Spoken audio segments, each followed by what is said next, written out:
All right, so we're going to be just taking a look at a quick summary of adding vectors and looking at different techniques just to kind of ease your mind that you do have options available, and really it's a matter of choosing options that are going to be comfortable for you. So just to be certain about adding vectors together, because subtraction you can always rearrange things anyhow, but anyway, just to focus on the addition. Geometrically speaking, what essentially happens when you add vector A and vector B, you get this resultant along the dotted line here. And it winds up creating a shape that you should be very familiar with because you've been doing trigonometry for a long time.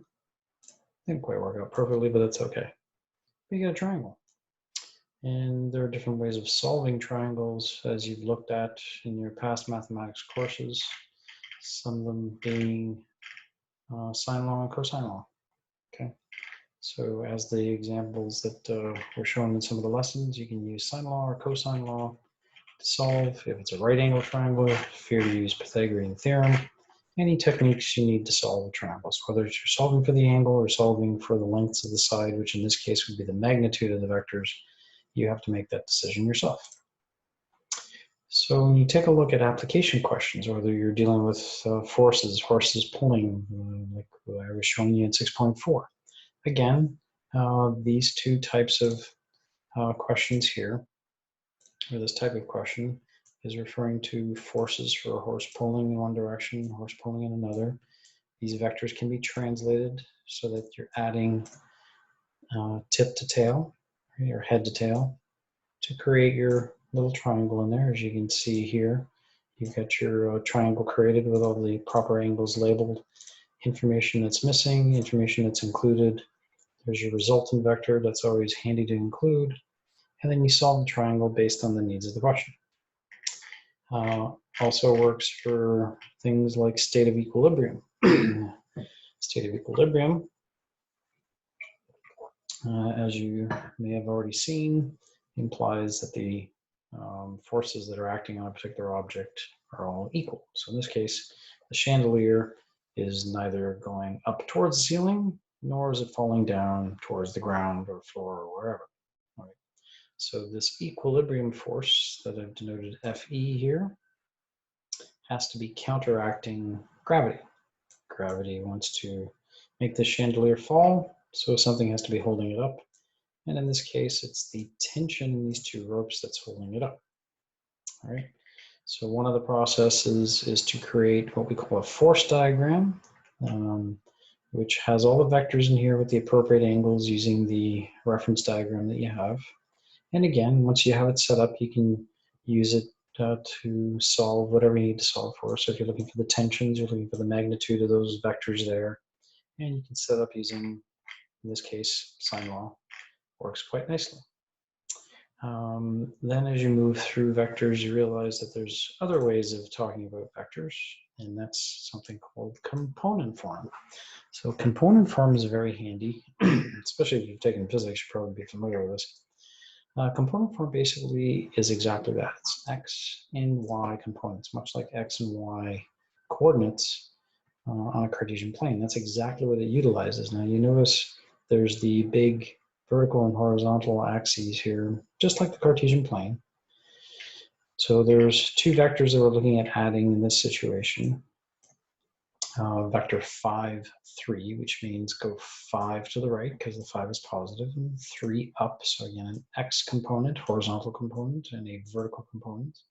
So 5 to the right, and then 3 up gets you that vector v.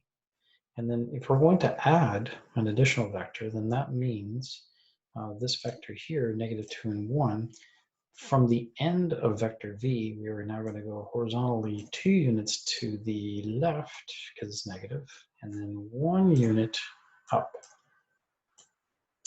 And combining vectors v and u through addition gives us the resultant vector, the dotted one here in the diagram. Now, the resultant simply came from adding the components together, because that's what we're doing. We're adding the vectors together, so we can simply just add those components and get the resulting values. This is very convenient because now we have a way that we can calculate magnitudes. So we basically have a triangle that's gone from the origin 3 to the right and 4 up. And you can create a little triangle in there.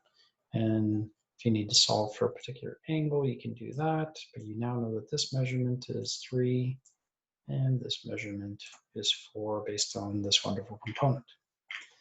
So how can that help you redo this question with the tension one?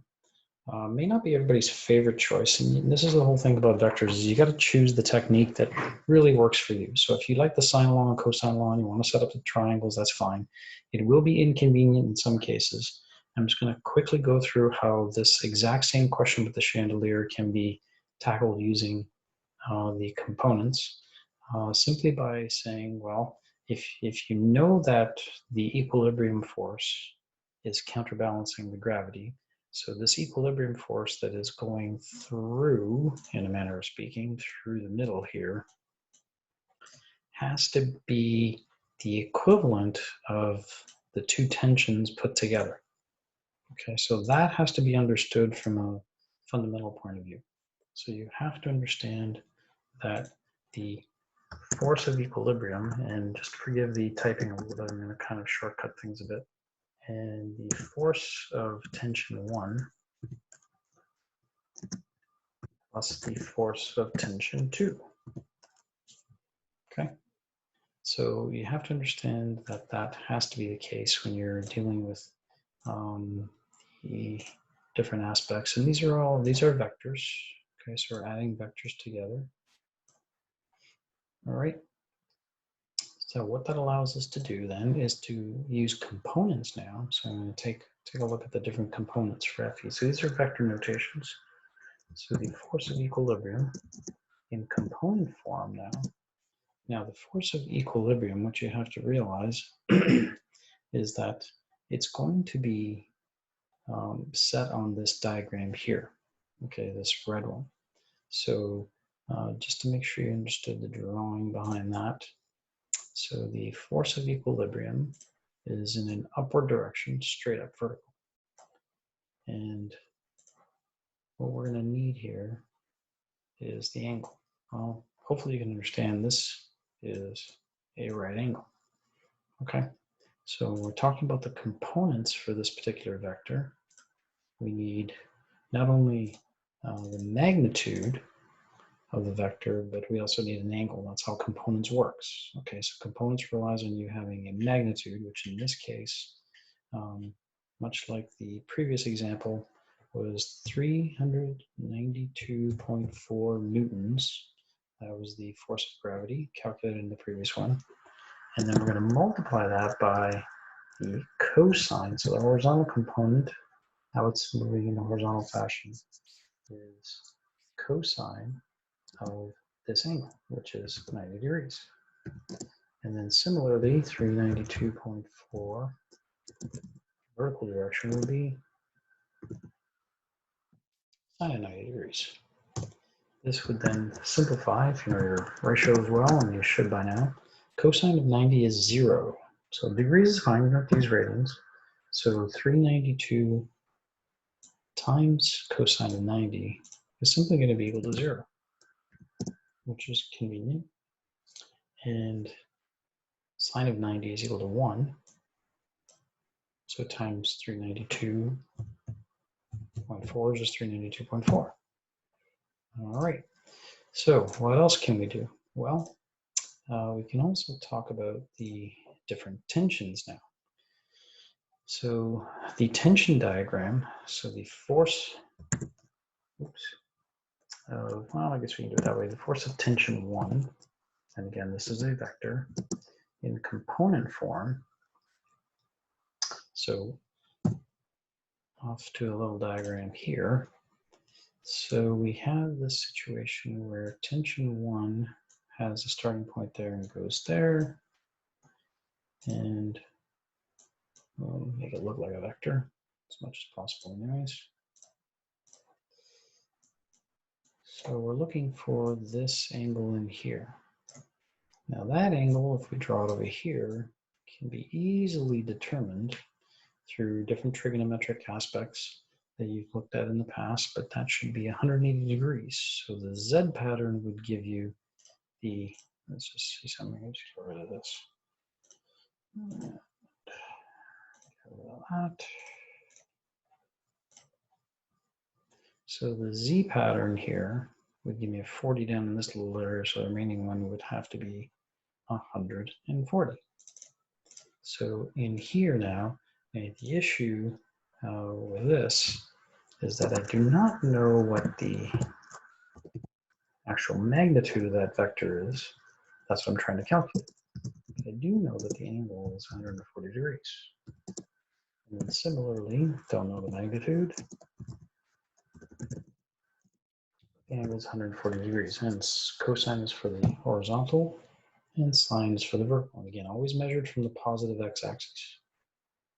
Okay, so we can duplicate this now for the force of tension 2 simply by looking at a slightly different diagram. So for tension 2, this actually works out a little bit simpler. The angle that we're looking at is right in here. So again, just draw a quick little reference diagram for tension 2. So you have your tension 2 here. So this is the angle in here. And again, up at the top, if this is a 45, then this must also be a 45 down here. So we can make changes. What we need to make here, this would be 45 degrees. And this would be 45 degrees.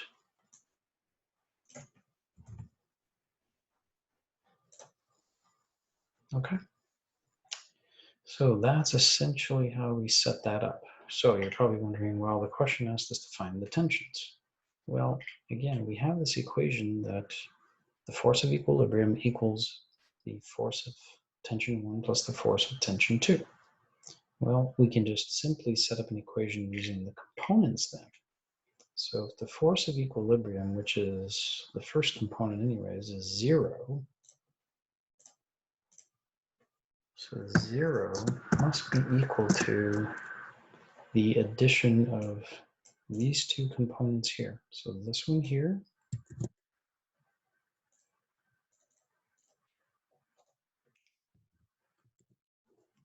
and we're also going to add in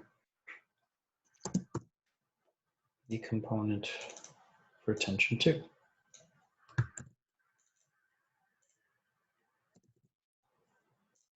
Okay. So once again, this equation is as a result of adding the aspect of the horizontal component here. Oops, a little bit large, sorry. I'm just going to change that. There we go. Horizontal component there, horizontal component there, horizontal component there. And because of this equation, Fe equals Ft1 plus Ft2. And that's where this is coming from. We're using components to figure this out. And then in a similar fashion, we're going to set up an equation 392.4 equals T1 cosine of 45.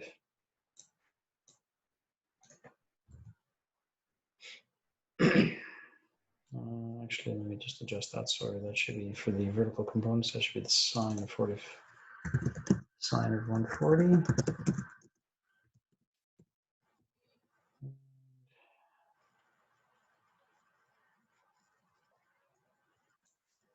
Should also be sine. Got to make a couple of adjustments here just to clarify a few things. So it should be 2.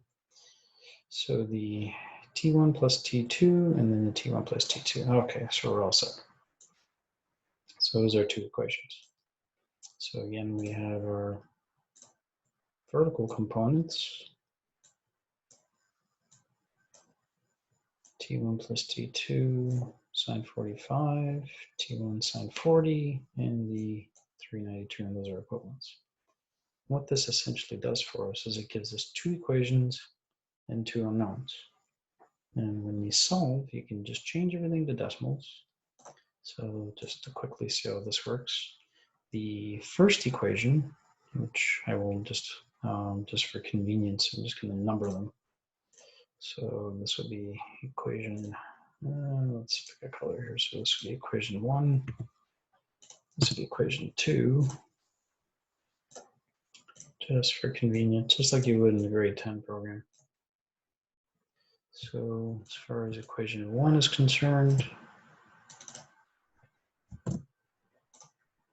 that then can be manipulated if I isolate for T1. T1 would be equal to, bring it to the other side,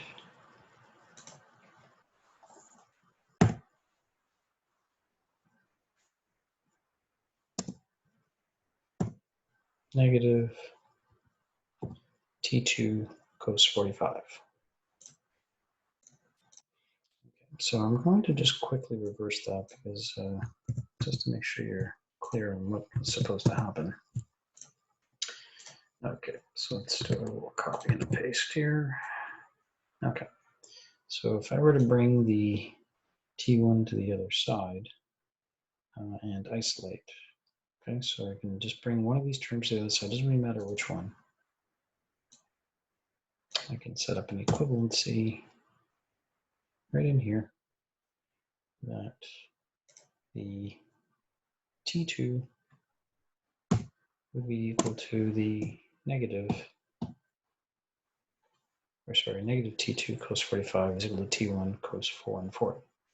So T1 cos 140, bring the T2 to the other side and isolate. So then that allows me to then come up with the equation. So the cosine of 140, if you take a look at your calculator, the cosine of 140 is negative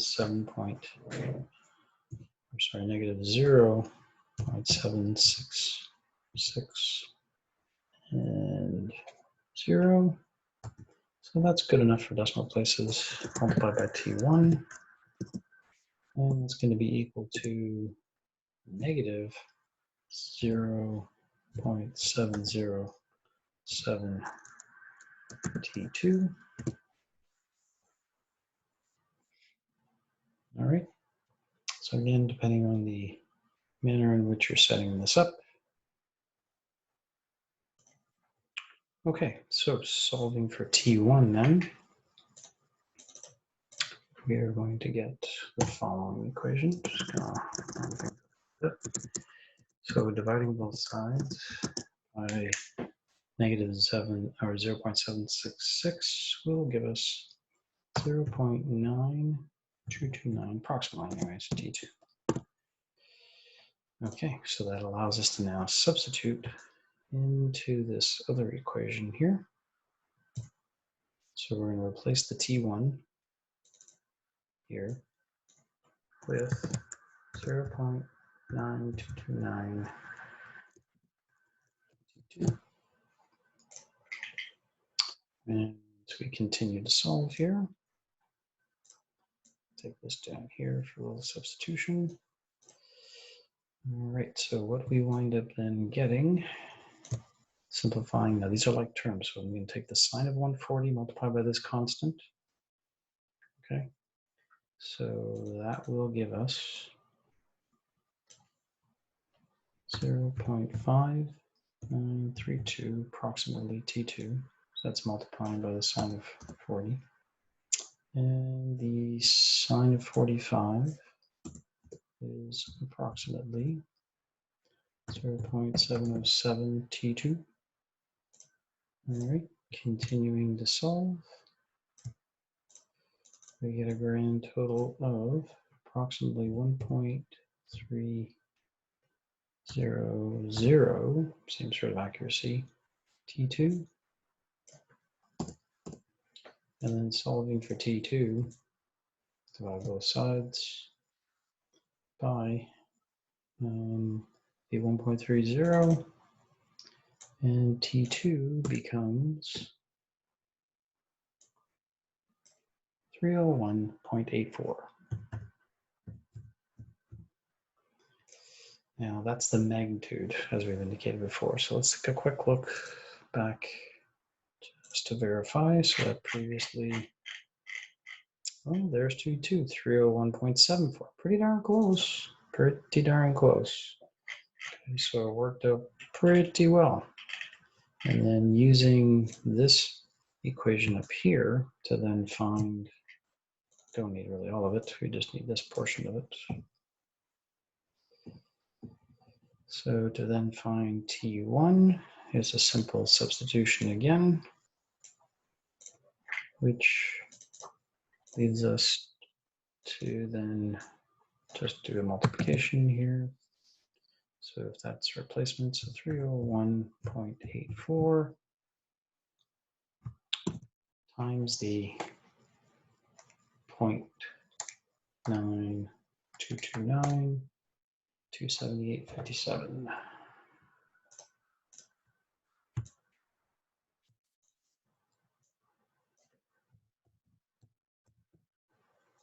And just to quickly verify, 278.5, pretty close, pretty darn close.